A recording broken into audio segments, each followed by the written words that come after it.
by and by brings a better on the way down in the sky, Lord, in the sky, in the sky, Lord, in the sky.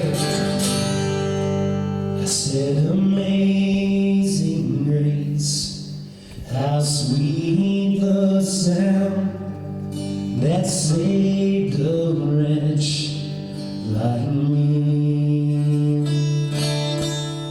I've been once lost, but now I'm found. Was blind, but now I see.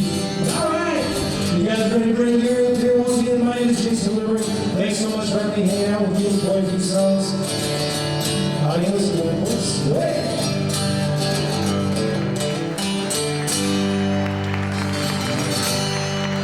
Thank you guys very much.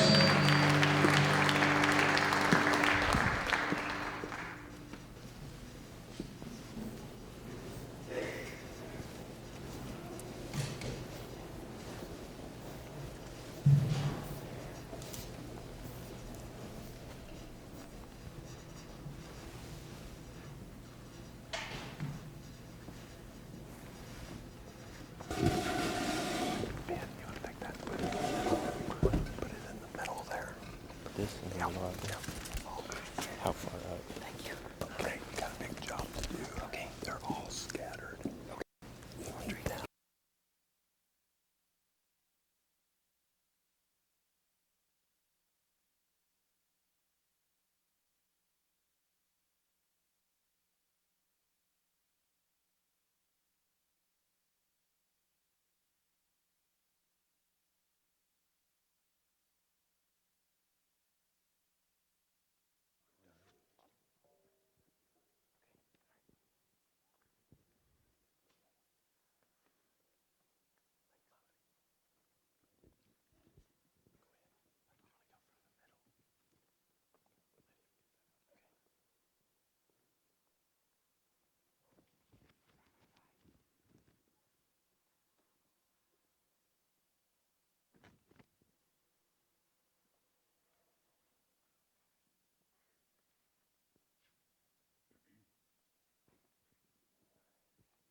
Okay. Check.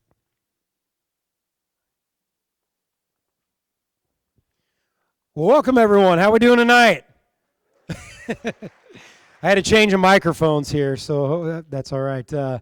Yes, so thanks again for coming out tonight. No, I'm not Mark Musso. He was unable to make it tonight due to a prior commitment for the Special Olympics. So it's my pleasure to be out here with you tonight, not only playing the guitar, but also sharing an awesome evening with my good friend, Gary Wilbers. And I know that you guys all know him personally as well, and it's such an awesome thing to be here. One thing, I know everybody's comfortable. We're going to take you out of your comfort zone for just one moment, if you don't mind. And that means if you're not in the center aisle, if you could, stand up and make your way to the center of the auditorium. We're trying to get, as you guys well know, along with his book, Gary is also utilizing this. As you can see the video cameras, we are getting some great audio footage tonight and video footage. So if you could move to the center of the auditorium in order to capture this great, awesome crowd that came out here to share in this night with Gary. And actually move, if you can, some of you move up forward. So, yeah, move. Pack the house right here in the middle, everybody. All right. Hey, how you doing, buddy? How you, Derek? Good. Hey, how are you? Long time no see. Hey, Keith. All right. So, now that everybody's making their way to the center of the room, including Mike Rackers leading the way, yes, I'm going to share with you a little bit of our agenda for tonight. Gary's going to share his keynote based off of his recently published book, Positive Culture Wins, a #1 new release in business and health category on Amazon.com. Have a big hand for Gary on that. That's great. After Gary's keynote, I will return up here, join Gary for a few special presentations, and then we will draw for some great door prizes. So, without further ado, I'd like to introduce the keynote speaker for tonight. It's an honor to be able to share in this night with him. He's put his heart and soul into this, not just this book, but everything that he speaks about, his purpose, and how he wants to share the success stories of his life and his life in business with everyone else, including you all, and whoever else will jump on and grab that book and also have him come and speak with them. So, after reading some of Gary's things and going through several of his seminars with him, there's a few questions to ask yourself. What is your daily mindset in your life? What is your daily mindset? Are you living the life that you want to live each day? Are you truly living the life you want to live each day? What if I told you that we all have a purpose each day in business and in life? It's not just finish out the business day, but also mingled out with your life. The message Gary will share with us tonight is a roadmap that you can create for your life. The high achiever mindset has 4 practices. If you implement in your life, you will find the incredible power you have within yourself to create the life that you want to live. Gary has been an entrepreneur all of his life, and in 2015, he decided it was time to follow his passion of sharing knowledge with others. Gary is a keynote speaker, coach, trainer, and author. Gary has written 3 books: The High Achiever Leadership Formula, 21 Ways to Attract, Retain, and Engage Millennials. We all know that's a challenge. And he just released his #1 business fable, story about Johnny, Positive Culture Wins. Please put your hands together. Help me in a warm welcome for my good friend and yours, Mr. Gary Wilbers.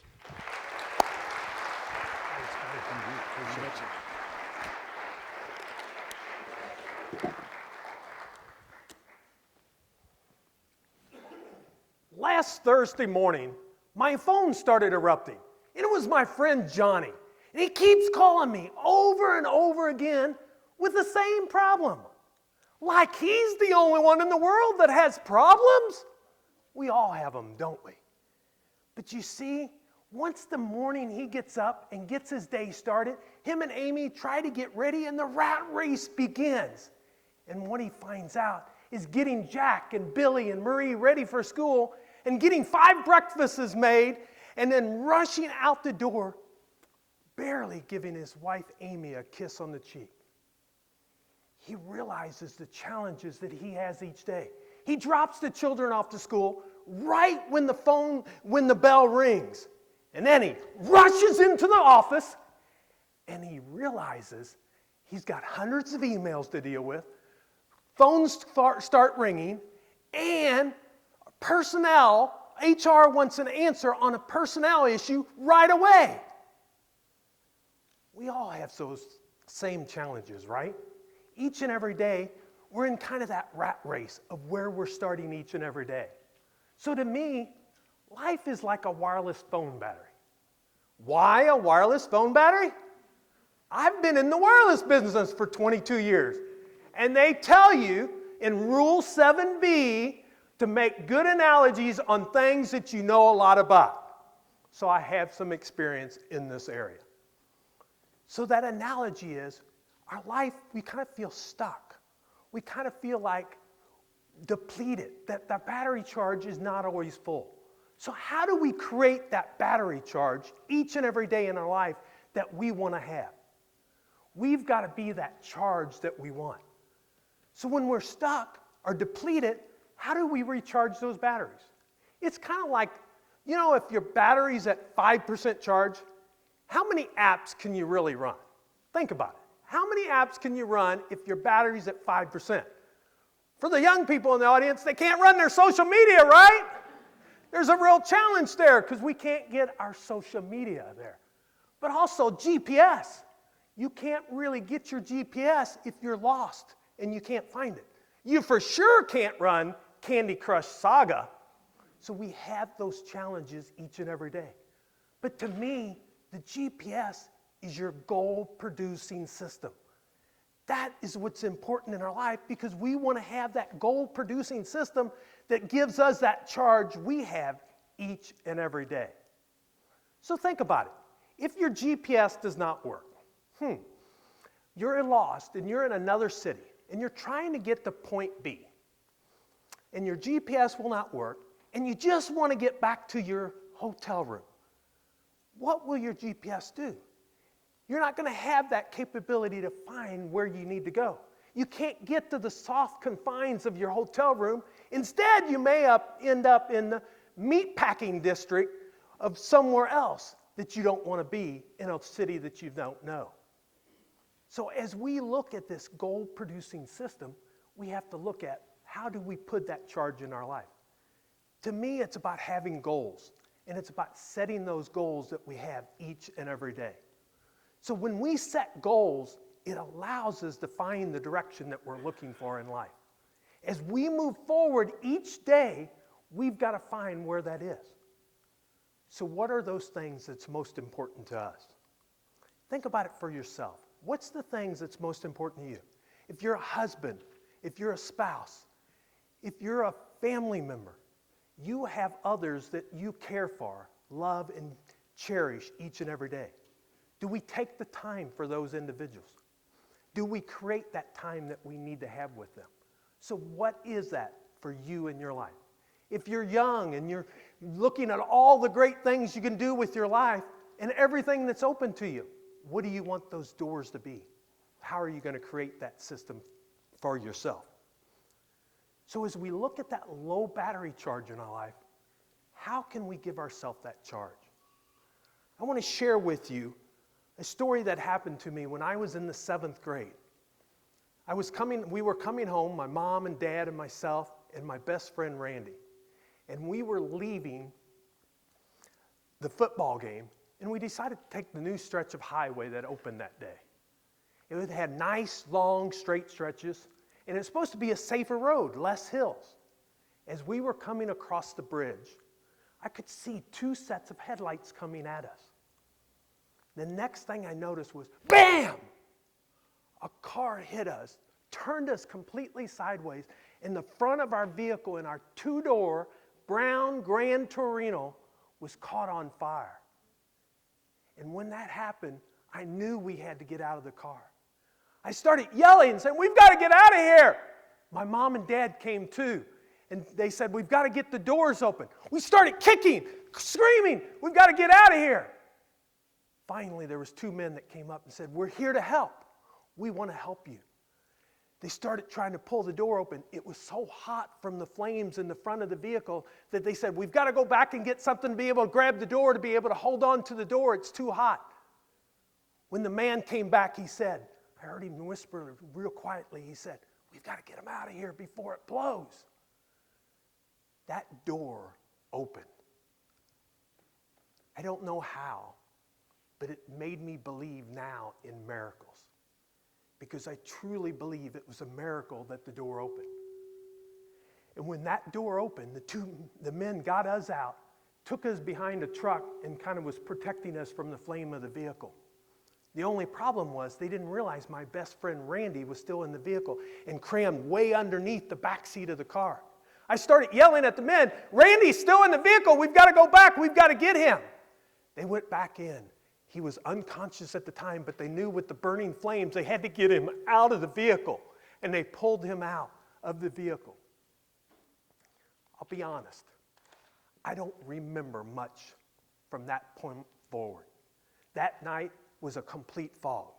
But I remember at the hospital, the doctor saying something to my sister, saying, "I don't know how your brother ever got out of that accident without even a scratch on him." The next day,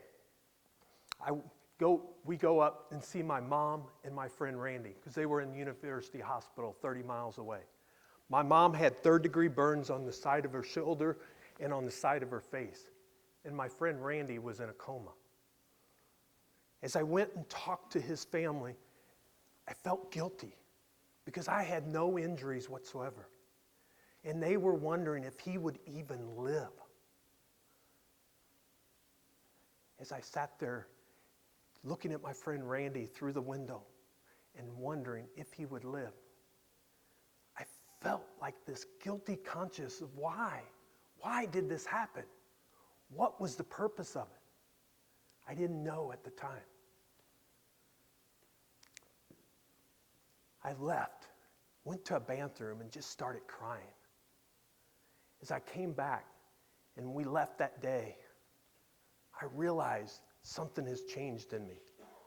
I realized at that moment in time that something has changed. That next Monday, I go back to school like everything's supposed to be back to normal. I can tell you, I was not the same boy that left that Friday before. That Friday before, I was that carefree 7th grader, just enjoying the things that happened and what life had to bring. The next 4 months, I will be honest with you, Sister Teresa got a totally different student.